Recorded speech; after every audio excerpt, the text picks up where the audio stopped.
امام علی علیہ السلام اس مولا کو سمجھتے ہیں کہ اس کا مطلب یہ ہے کہ میں پوری انسانیت کے اوپر مولا ہوں، صحابہ کا مولا ہوں، اور مجھ سے جنگ نہیں کی جا سکتی۔ یہ جو اعلان غدیر ہے، یہ نبی صلی اللہ علیہ وآلہ وسلم نے امام علی کی ولایت کا اعلان کیا، آپ کی وسیع ہونے کا اعلان کیا کہ میرے بعد میرے نبوت کے علوم کو پہنچانے کی ذمہ داری وہ علی کے اوپر ہے۔ اللہ نے بے شک مولا علی کو اولیاء کا امام بنایا ہے، لیکن صدیق اکبر کو علی کا بھی امام بنا دیا ہے۔ یہ ہمارا ایمان اور یہ عقیدہ ہے، یہ قرآن کریم سمجھا رہا ہوں میں آپ کو۔ یہ بہت سارے ایسے نام نہاد اولیاء مل جانے آپ کو کہ جن کے اندر یہ مسائل ہیں، صدیق اکبر کے حوالے سے، امیر معاویہ کے حوالے سے، اور صحابہ کرام علیہم الرضوان کے حوالے سے۔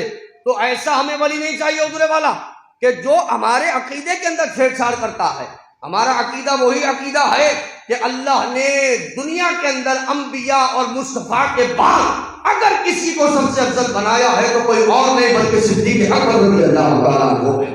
اور یہی عقیدہ غوث اعظم کا ہے، یہی عقیدہ خواجہ غریب نواز کا ہے، یہی عقیدہ داتا علی حجویری کا ہے کہ اگر آپ بات کریں کہ حضرت ابوبکر صدیق رضی اللہ تعالیٰ عنہ کا مقام و مرتبہ کیا ہے، تو ہم کہتے ہیں وہ جو ایمان لانے میں پہلا ہے، وہ جو اسلام قبول کرنے میں پہلا ہے، وہ جو ہجرت کرنے میں پہلا ہے، وہ جو مصطفیٰ پر جان قربان کرنے میں پہلا ہے، وہ جو مصطفیٰ کے نام پر مال قربان کرنے میں پہلا ہے، وہ جو مصطفیٰ کے نام پر سانپ سے ڈسوانے میں پہلا ہے، وہ جو مصطفیٰ کے نام پر کفار کے سامنے کھڑے ہونے میں پہلا ہے، خدا کی قسم اسے کچھ اور نہیں بلکہ صدیق اکبر رضی اللہ تعالیٰ عنہ کہا جاتا ہے۔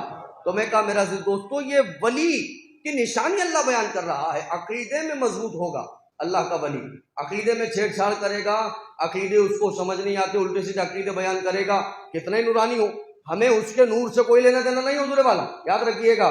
20 قسم کی عطر لگا کے بیٹھے تو عطر سے مجھے کیا کرنا ہے؟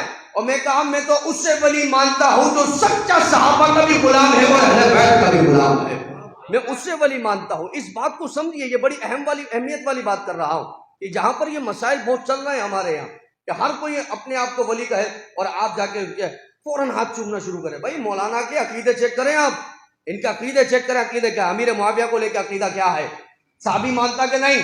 وَكُلًّا وَعَدَ اللَّهُ الْحُسْنَى، علی امیر معاویہ رضی اللہ عنہما دونوں کو جنتی مانتا کہ نہیں؟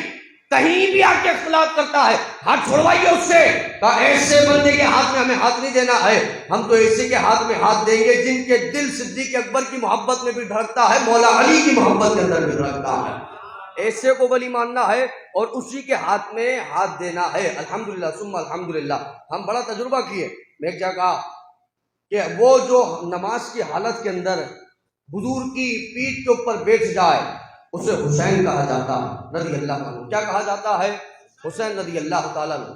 اور وہ جو نبی کریم صلی اللہ تعالیٰ علیہ وآلہ وسلم کو اپنے کندھوں پر اٹھائے، بلکہ حضور جس سے اپنے کندھوں پر اٹھائے اسے علی کہا جاتا ہے۔ تو ایک صاحب کہنے لگے مولانا کیا تم نے اہل بیت کی شان بیان کی ہے، تم نے دل جھما دیا ہے۔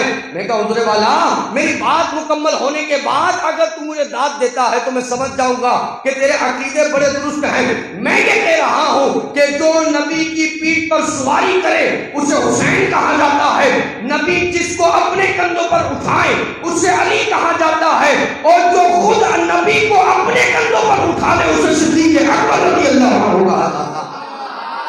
تو کہا حضور والا یہاں پہ بات سمجھیے، اللہ نے بیان فرمایا ہے، یہ اللہ کا فرمان سمجھ رہے ہیں، عقیدے میں ولی مضبوط ہوگا، اور وہ میں عقائد آپ کو بیان کر چکا ہوں۔ کل صحابہ جنتی، کل اہل بیت جنتی، کہیے ہر صحابی نبی، ہر صحابی نبی۔